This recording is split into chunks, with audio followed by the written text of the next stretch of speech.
pourquoi les gens d'ascendance africaine doivent-ils partir et coloniser un autre pays? Je vais vous le dire. Vous et moi appartenons à des races différentes. Il y a entre nous plus de différences qu'entre aucune autre race.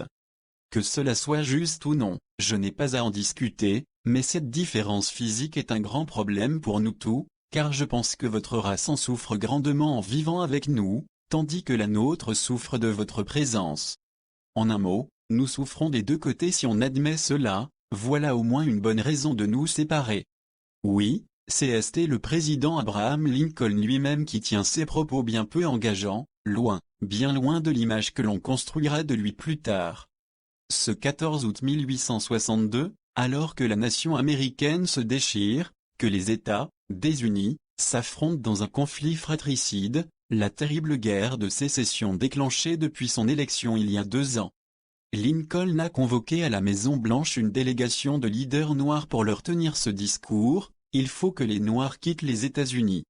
En guise d'introduction, à peine les 5 personnes de couleur sont-elles assises dans son bureau qu'il leur indique qu'une somme d'argent a été réservée par le Congrès, tenu à sa disposition pour aider au départ des personnes d'ascendance africaine pour qu'elles colonisent un quelconque pays. Cela fait longtemps qu'il y songe, a dit d'emblée le président, et il se fera un devoir de favoriser cette cause. Vous, ici, vous êtes des affranchis, je suppose, interroge abruptement Lincoln. Oui, monsieur, répond l'un des délégués. Peut-être l'êtes-vous depuis longtemps, ou depuis toute votre vie. D'après moi, votre race souffre de la plus grande injustice jamais infligée à un peuple. Mais, même si vous cessez d'être esclave, vous êtes encore bien loin d'être sur un pied d'égalité avec la race blanche. Mon propos n'est pas d'en discuter, c'est de vous montrer que c'est un fait. Et puis regardez où nous en sommes, à cause de la présence des deux races sur ce continent.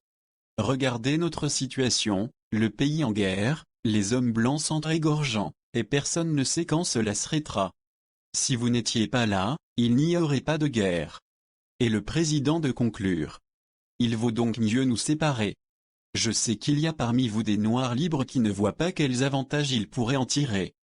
C'est, permettez-moi de le dire, un point de vue extrêmement égoïste. Si des hommes de couleur intelligents, comme ceux que j'ai devant moi, le comprennent, alors nous pourrons aller plus loin.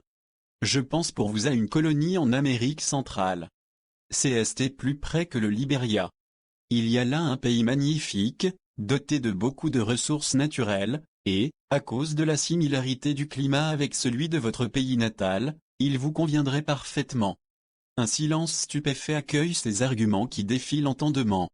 C'est la première fois, depuis la création des États-Unis près d'un siècle plus tôt, qu'une délégation officielle de Noirs est invitée à la Maison-Blanche pour une raison politique.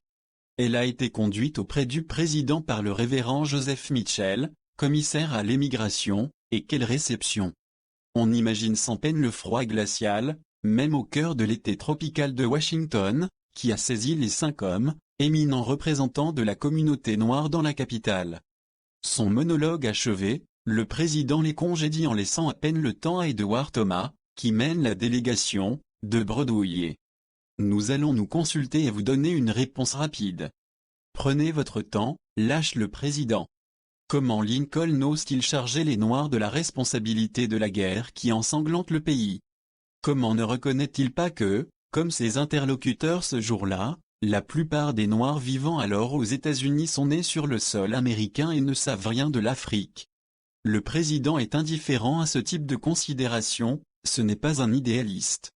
Par ses propos coupants, il exprime ses convictions les plus profondes. S'il n'aime pas l'esclavage, c'est bien sûr pour des raisons morales, mais aussi parce que cela pourrit la vie des Blancs, et met en danger la pérennité de l'Union.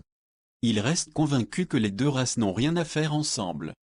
Et cela fait longtemps qu'il nourrit ce vieux projet, dit de colonisation, déjà envisagé plusieurs décennies auparavant par Thomas Jefferson, renvoyer les esclaves en Afrique ou en Amérique centrale pour en finir avec cette plaie.